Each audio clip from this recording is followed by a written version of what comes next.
Why is this record such a guitar gem? Two words: John Sykes. Let's discuss.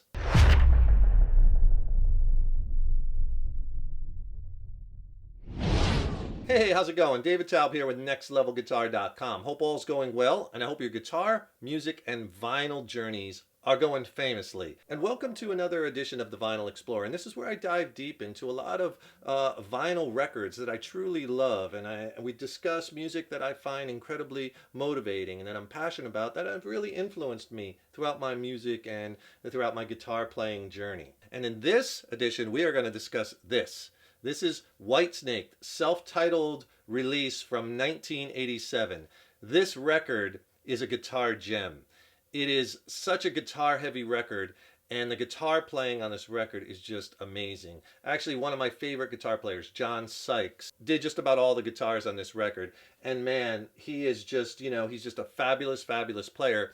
This record is very interesting because there was a lot of drama going on when it was being recorded. David Coverdale, the singer, ended up firing the whole band before it came out. So the actual musicians that recorded this record, they never played one song live from this. He got an entirely new band. And if you'd like a free video lesson and an ebook, just some extra content, a reference ebook that'll really help you along in your musical journey. It's packed with scale diagrams and music theory and soloing strategies. It's killer. Just click on that link in the YouTube description box below. I'll send you a free video lesson. It's not on YouTube, extended play. It's killer. I'll send you that and a free ebook, right, from Next Level Guitar. Now, this is the 7th record from Whitesnake. A lot of people don't know that Whitesnake was around a long time before this record came out. Obviously, this was their most famous record, right? And this record has sold a lot of copies. It's like 8 times platinum in the USA alone. And, worldwide estimates are like it's sold between 10 and 15 million copies worldwide. Pretty crazy, right? Whitesnake was a very different sounding band before this record. If you listen to their early stuff, they were kind of more of that British kind of blues rock based band. The record before this was Slide It In from 1984. This big departure from that. And, obviously the music had shifted from then, and in the 80s turned into, especially the mid to late 80s, a lot more of that kind of hair metal, hard rock kind of thing. And there's still like so much emotion and stuff going on from this record. Like John Sykes to this day is still very bitter about this whole thing, and he doesn't want anything to do or doesn't even want to talk to David Coverdale because of the way that things went down. So basically, here's the basic story. And if you notice something very interesting about this, so here's the cover, by the way. It still has the shrink wrap on it. I never took it off when I got it because it just protects a little more. This is like a near mint copy. And the front has the new symbol, the new logo that they designed for this record. And on the back, it has the musicians and the songs. And then on the inside, it has the liner notes, all the lyrics, right? Really important.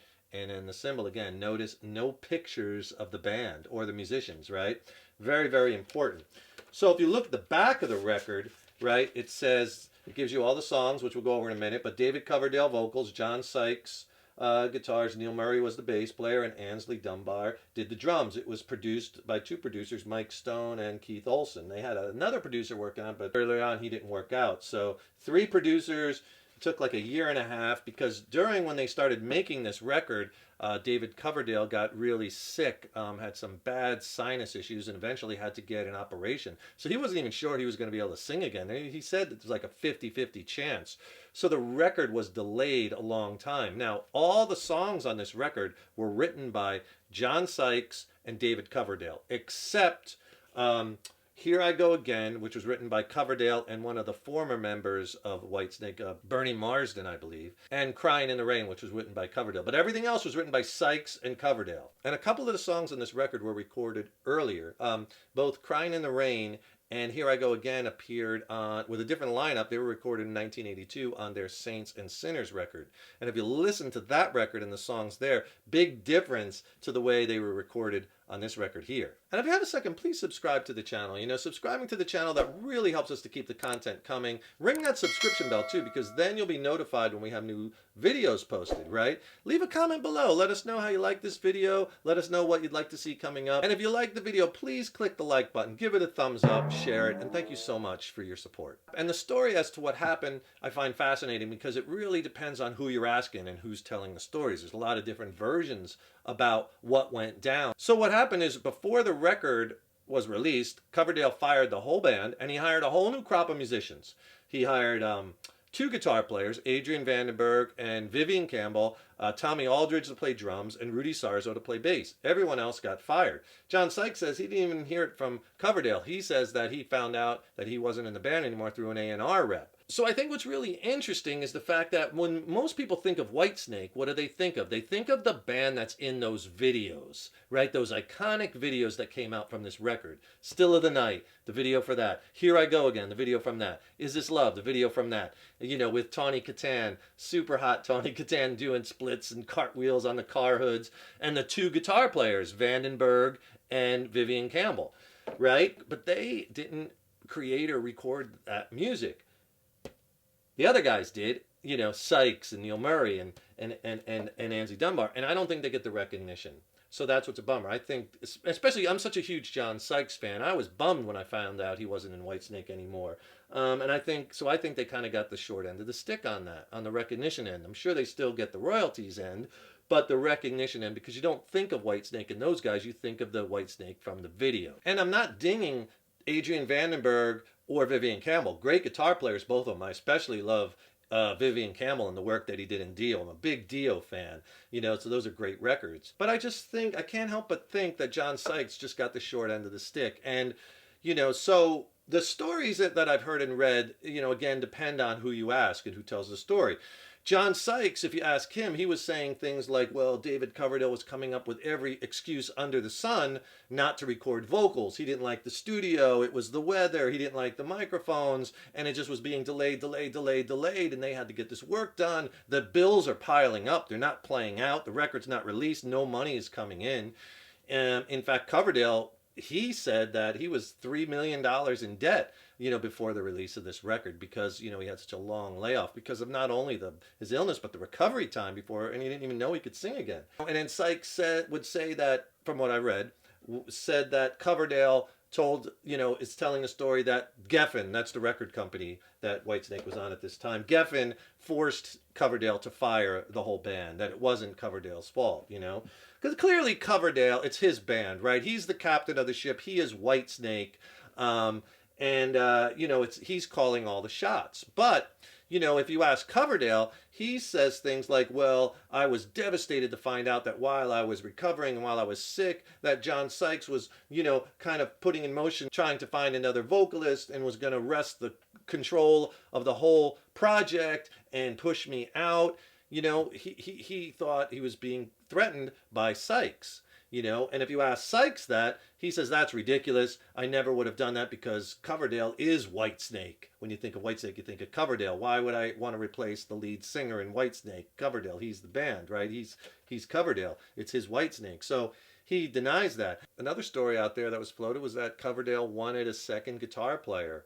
Another guitar will have a two-guitar lineup, and Sykes, you know, didn't want that, and he was afraid that he was going to be replaced. I think, too, part of it back then, you know, it was the 80s, a lot of egos, right? I'm sure both of them, big personalities, right? I'm sure they were both probably threatened by each other, Coverdale by Sykes, Sykes by Coverdale. And then I read a quote from the producer Keith Olsen, and he said that at one point John Sykes was very difficult to deal with. You know, he had all these takes, and so many of them weren't even viable because they were out of tune, and they'd keep doing more takes. In the meantime, you know, the clock is running, the studio and the cash register is rolling, right? And the bills are adding up.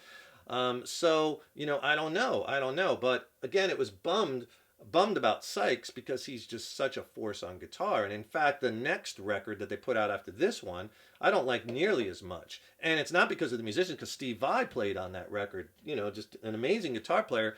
But I think the songs are so much stronger on this. And Sykes' guitar playing is just monstrous on this record. And if you don't know about John Sykes, you need to know about him. And you need to look up some of his past work because he's done some incredible stuff. He played with the Tigers of Pantang. He played with Thin Lizzy. He played with Whitesnake. And then after Whitesnake, he formed Blue Murder. And they put out a couple records. And that first Blue Murder record is sick. You know, you got to get that one too because his playing on that record is just awesome. John Sykes' DNA is just all over this record. And by the way, he played on, I said, just about everything. He hated the song, from what I understand, Here I Go Again. Didn't want much to do with that. So Adrian Vandenberg, Coverdale got Adrian Vandenberg to record the solo for Here I Go Again. And that's what it says in the liner notes, too. I listened to an interview with Vandenberg, and he said he also recorded some of the rhythm parts for that song. I don't know if it made it onto the record. But everything else aside from that is John Sykes on this record. And listen to some of these songs, like, you know, the songs on this record, Crying in the Rain, just incredible song, and fierce guitar playing by Sykes on that. Bad Boys, Still of the Night, right? Awesome. That might have been the first single they released from this, right? And that's what everyone just was like, whoa, right? And then the last song on side A, Here I Go Again, which I've never really been a huge fan of that song. You know, I mean, and I get it, like all the 80s bands, you know, you have to have that ballad or two on every record. But I think on the second side, Is This Love, is a much stronger song. And by the way, that song, the guitar solo in that, is one of the greatest guitar solos in a ballad ever, John Sykes. And then side two, Give Me All Your Lovin', Is This Love, Children of the Night, Straight for the Heart, and Don't Turn Away, right? Just packed. The songs on this record, just awesome. And a lot of people, you know, they pan the 80s and they get rid of the whole genre and they say, oh, that, you know, that hair metal stuff is too self-indulgent and it's too cheesy and that stuff is awful, and they just get rid of the whole genre. And a lot of people also say, oh, it's overproduced music, and you know, and you know, yeah, this record does have that 80s sound to it, and that's the way that records were made back then, right? It is very produced sounding. There's a lot drenched in reverb, right? And you know, but that's the way records were made back then. And again, I don't think that really influences the fact that there's great songs on this record and stellar musicianship. My feeling on that is that, you know, yes, toward the end, it just got way over the top. And there was a lot of cheesy 80s hair metal bands for sure. But there was a lot of incredible musicians in that time, and some incredible records and incredible guitar playing and some great songs. You know, there were some really good bands and really good guitar players and really good musicians also. So you can't just throw the whole thing away. It was an incredibly interesting time in music, and I think it's a time that we'll never see, that will never happen again, right? So you can't just get rid of all of it. I think this was one of the shining moments, and mainly due to Coverdale and Sykes' strong songwriting and Sykes' guitar playing for that period. I hope you enjoyed this episode of the Vinyl Explorer. Check out this record, check out some of John Sykes' other work, great stuff, right? Leave a comment below. Let us know how you like this. Let us know if there's maybe some other stories that you heard about all the drama and everything went down during the making of this record, right? Leave your comments below. Don't forget, subscribe to the channel. Ring that subscription bell. It really helps us to keep bringing the content, and then you'll be notified when we have new lessons posted. And click on that link in the YouTube description box. Get my free video lesson and ebook. It's killer. It'll really help you along in your guitar and musical journey. If you want to check out some of my original music, I recently released a new record with my original band, Mind Cell. We're based out of San Diego, California. It's a slamming record. I think it's some of the best music I've ever written. It's streaming on all the platforms. I'll put links to that below. Check it out. And then if you have any questions on the songs or the guitars I use, the gear, or the studio production, drop me a line. I'd love to hear from you. Thank you so much for your support over the years and years. So appreciate it. I hope you're listening to your music on vinyl and you're enjoying purchasing and going out and searching for vinyl, right? And digging through bins. And that's part of the fun of it, right? And really listening to it the way that the music was designed to be heard on vinyl through a great set of speakers, right? Crank it up! Stay tuned. I got tons more killer content coming up. And remember, your guitar playing is an evolution. So enjoy the journey. Take care, rock on, and see you in the next video.